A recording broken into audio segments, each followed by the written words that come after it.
Saya mengucapkan terima kasih ya kepada seluruh jajaran Polres Subang yang telah berhasil menangkap oknum LSM yang melakukan pemerasan terhadap para kepala desa.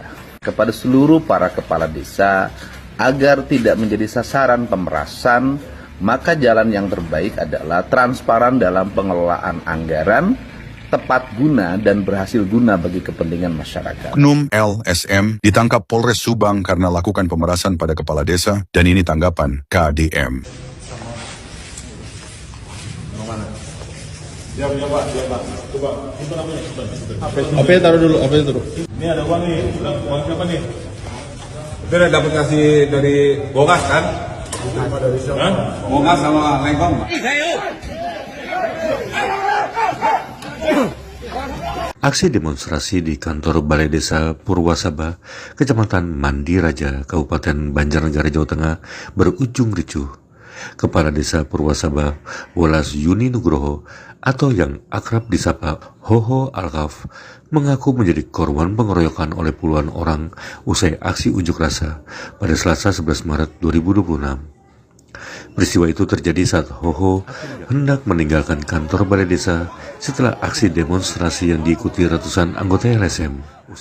Awalnya aksi berlangsung tertib, namun situasi berubah memanas ketika massa mulai mendesak agar proses penjaringan perangkat desa dibatalkan. Dalam keterangannya melalui media sosial pribadi, Hoho menyebut dirinya tiba-tiba diserang oleh sejumlah orang dari kerumunan massa.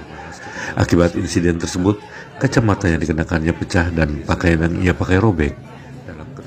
Hoho juga menyoroti sikap aparat keamanan yang dinilai tidak sigap mengendalikan situasi. Ia menilai aparat kepolisian yang berada di lokasi tidak memberikan perlindungan maksimal saat kericuhan terjadi. Ia bahkan berencana melaporkan oknum aparat yang bertugas saat kejadian tersebut ke Propam Mabes Polri. Hoho lawan LSM Harimau aja lari. Kok mau lawan peci merah sang Pancasila selalu benar? Ho, Kakek Suhu, kamu sedang diambang kehancuran. Bapak bulan puasa juga ini. Astagfirullahaladzim. Pak D peci merah. Kalau ngomong yang sopan Pak D, Anda mau ngomong apa aja di media sosial itu yang sopan dikit lah ya. Karena media sosial itu banyak yang lihat, sampai suruh nyium-nyium kaki segala macem. Kades Hoho suruh nyium kaki lah. Aduh, peci merah. Di ujung video kamu juga itu bahasa kamu kurang pas, bilang bahwa Pak D ini nggak pernah salah, selalu benar. Pak D, manusia itu tepat luput dan salah. Nggak ada manusia itu yang benar 100% itu. Mana ada manusia itu tempat luput dan salah Pak D. Gimana Pak D ini sebagai orang tua tapi apa ngomongnya kok kayak gitu bener. Sini Pak D, main ke rumah saya Pak D. Ya, main ke rumah saya di Lampung Selatan Pak D. Nanti biar saya ajarin cara ngomong Pak D. Jangan kayak gitu Pak D. Kalau tujuan Pak D itu apa? Nyuruh orang sampai suruh nyium kaki segala macam.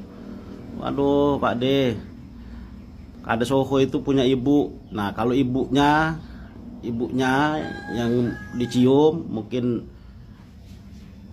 masih hidup atau sudah meninggal, ya itu yang wajib dicium sama Kades Hoho. Kalau Pak D itu siapa kakinya mau dicium?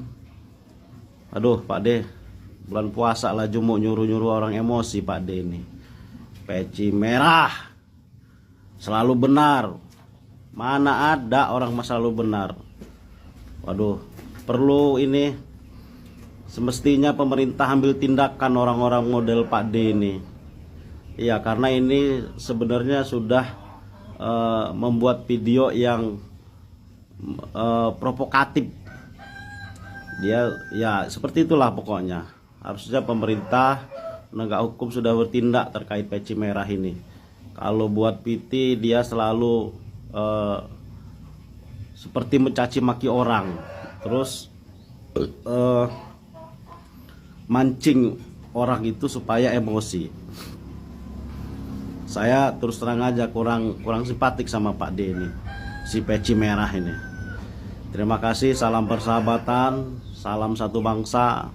Semoga Indonesia selalu jaya. Amin. Kita nobatkan warga Jateng adalah warga paling nerimo dan provinsi paling ormas, guys. Karena nilainya sangat fantastis, guys. Ormas ini dapat 125 miliar loh. Sebetulnya dalam undang-undang itu ada, guys, dana untuk ormas itu ada. Tetapi yang jadi salah adalah ini, warga Jateng dengar. Jadi di Jawa Tengah tuh banyak banget ormas, sampai 20-an ribu ormas, dan tuh kayaknya gampang banget bikin ormas di sana. Yang perlu kalian kritis adalah banyak banget ormas fiktif. Dan ketika ormas sudah dapat dana hibah dari Pemprov Jateng, itu ngilang, tidak ada LPJ. Dan Pemprov Jateng itu kurang transparan, guys. Antara kurang transparan atau saya tidak bisa menemukan beritanya atau datanya. Jadi dikasih dana, aku nggak ngerti ini Pemprov gimana bisa ngasih dananya kok bisa sembarangan ormas. Ternyata ormasnya fiktif dan nggak sembarangan, guys. 25-1 miliar. Ayo warga Jateng, ini APBD kalian, ini uang pajak kalian, harus lebih kritis. Alih-alih buat BLT, untuk beasiswa sekolah, perbaikan jalan,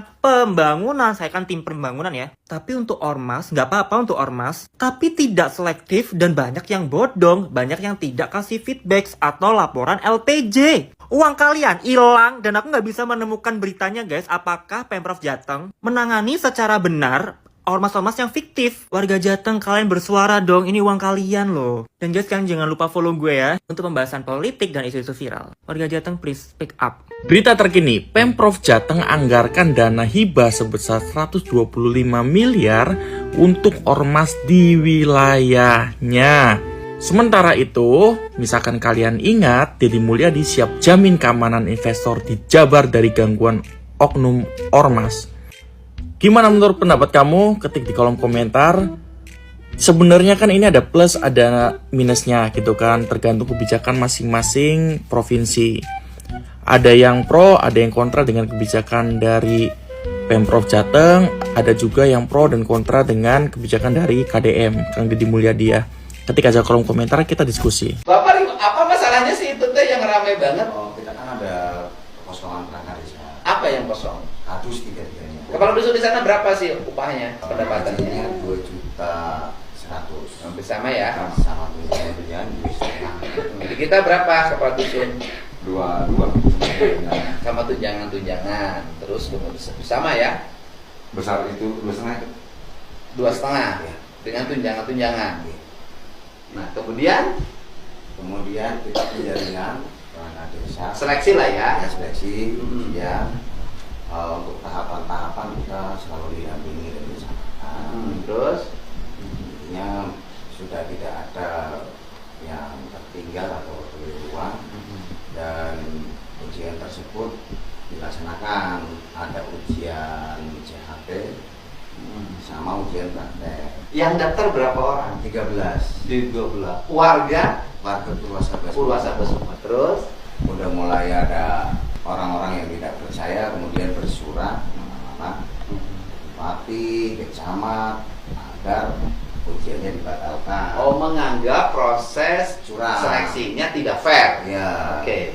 Cuma udah audiensi pertama di awal desa udah dijawab semua. Yang datang waktu itu ya camat, dinas, apa hukum, inspektorat juga datang semua udah dijawab gitu. Mereka masih percaya, audiensi lagi lah kemarin di kecamatan. Oh, Pertanyaan yang sama udah dijawab juga, cuma sampai memanas gitu. emang ada apinya? Kayaknya bukan cuma api. Terus Ya udah, itu kan udah dijawab semua, tapi tetap dari peserta itu kan ada yang didampingi oleh LSM. Karena kebetulan yang 2 orang itu juga anggota LSM. Nah, terus setelah audiensi saya keluar, kan saya cuma ngomong ya udah gini aja Pak Camat, Pak Panitia, terus sama Pak Kepala Dinas, kalau seperti ini terus tidak ada selesainya. Kalau yang merasa tidak puas atau jangan diduga-diduga terus, nanti kita juga kalau nggak melantik yang nilainya tinggi, kita ya justru kita zolim gitu loh. Ya, kepala dinas pun udah di situ ya pokoknya sama-sama udah lurus aja, udah lempeng aja, karena tidak ditemukan adanya kecurangan. Terus masih tidak percaya itu ada 7 pertanyaan dari peserta itu yang tidak lolos, udah dijawab semua. Cuma tetap minta untuk diulang ujiannya, untuk dibatalkan rekomnya. Padahal rekom udah keluar lama, ini seharusnya udah dilatih. Nah, kita dengan gitu kan kita ditekan juga sama yang nilainya tinggi, ditekan, benci lagi. Nah, pemerintah kabupaten juga tidak segera memberi kejelasan. Kalau memang udah jelas sebenarnya ya ini kan bola panas kan di desa Pak. Bupati kalau nggak salah Ya, itu sekarang. sudah dilantik. Jadi rekomendasi dari camat ditandatangani oleh bupati. Iya. Bupati sudah tangan? Belum sampai Belum. sekarang. Saya pernah jadi bupati, pernah jadi wakil bupati. Sekarang jadi gubernur. Saya baru tuh Pak, ada seleksi perangkat desa ribut.